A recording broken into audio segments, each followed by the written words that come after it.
Hey everyone, thanks for tuning in. I'm so excited to be back, fresh off of our annual conference, celebrating our 10-year anniversary with Beautycounter. It was absolutely phenomenal. I still feel like my face looks like I'm recovering from it, from just being so on a high and not getting a ton of sleep and then picking up a little something on the way home.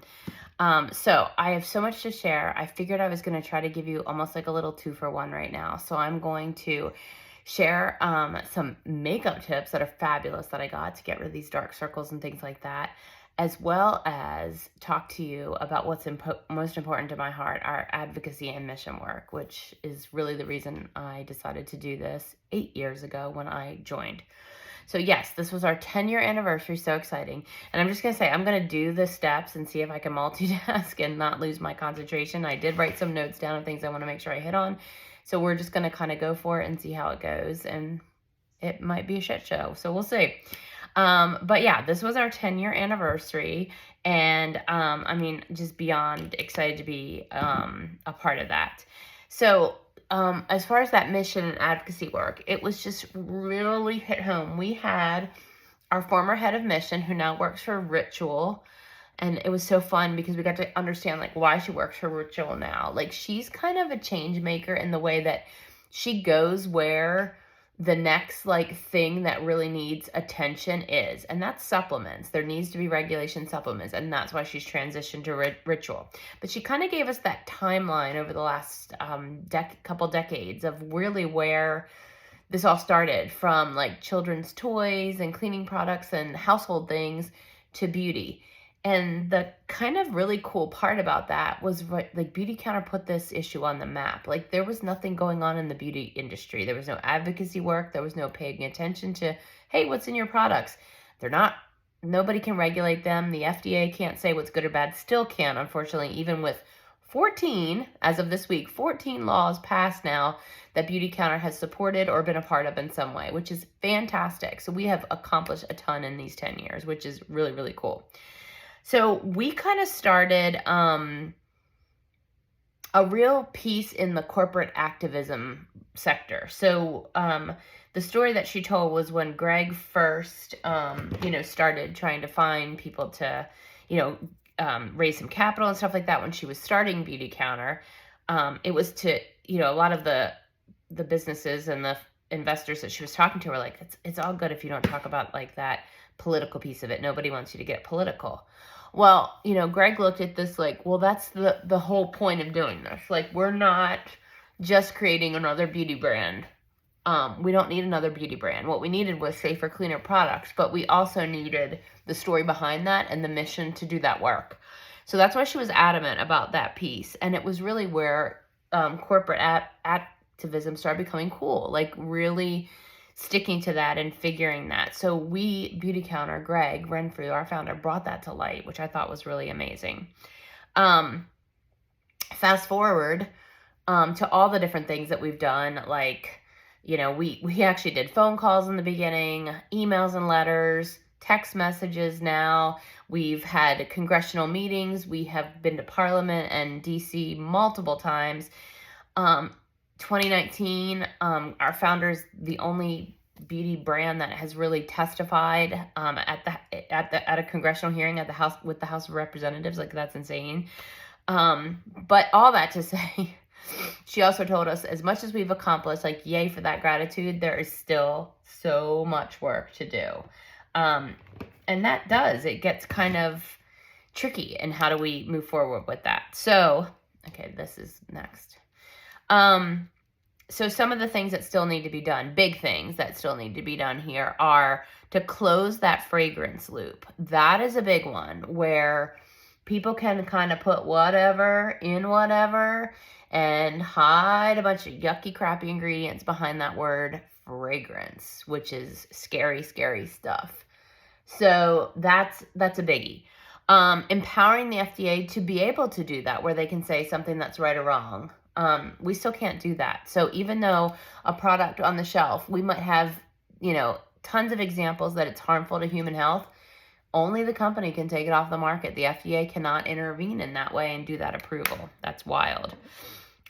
Getting things like PFAS, the forever chemicals, out of the marketplace. That is a huge one. It is impacting people in products, in the places that they live, all that kind of stuff. Like, it's a huge burden on our body, our environment, our planet. It's wild. So that's kind of stuff.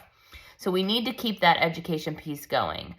I've wrestled with this many times. Like, I'll sit there and think, okay, well, everybody I know knows that they should be using clean beauty. Well, I feel like that's probably horse pucky. Like, that's probably not the case.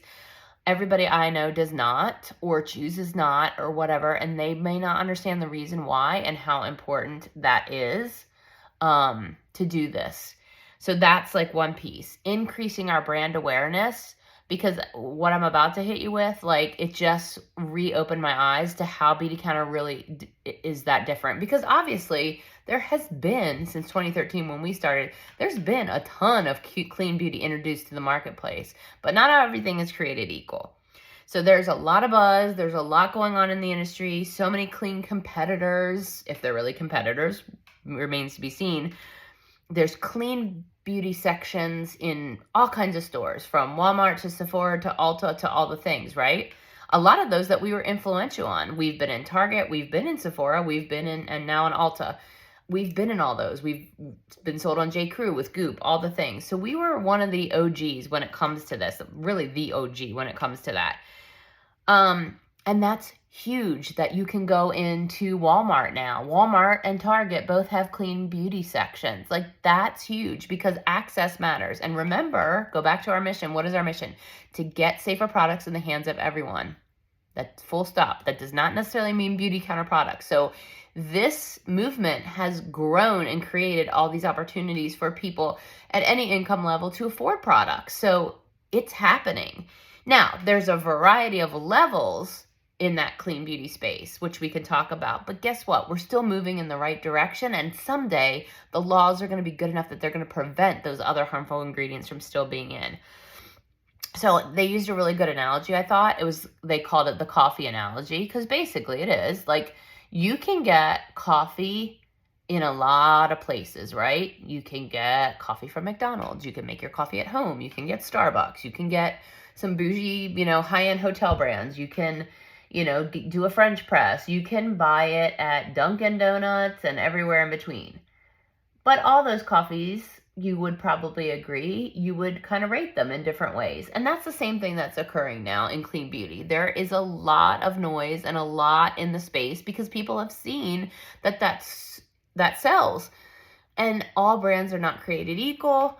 All brands aren't as clean as they say they are. And all brands are not looking in all the other directions that we're going to talk about here in a second that we look at as well. All these other different endpoints.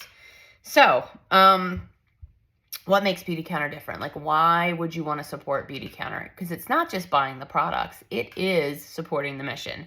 So we're doing that work. We're not only banning ingredients, but we've created a whole blueprint for clean. It's right on our website. If you've never looked at it, it will blow your mind. There are 23 endpoints that a product of ours has to go through. Every ingredient goes through it as well before that product is ever sold to you. So that is just reinforcing the positivity of, we are walking the walk. Sustainable packaging. We have already changed so much of our packaging over the last few years, and that is only going to continue to make everything as sustainable as possible to limit our impact. We are a B Corp.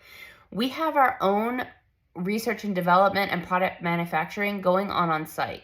Typical brands do not do that. It is outsourced to a contracted warehouse, and that's where the products are made. We have 14 people in-house that are creating these products. We look at responsible sourcing with our mica, with our vanilla, with all the different ingredients. We are taking steps towards climate action with partnerships that we have with companies that are championing for this. And of course, the policy reform piece is huge. There is nobody, let me just be clear, no other brands are doing the policy reform that Beautycounter is doing so that we can truly get safer products in the hands of everyone, full stop, mic drop, whether they're Beautycounter products or not, because that's the only thing that's going to change them. We need to tighten up those laws and make that happen. So, it's getting a little better, huh? And I'll tell you a little bit about what I was doing in a second. So I would love for you to come at me with questions, comments. What can I help you with? How can I help you understand this better? On top of our safer, more performing products.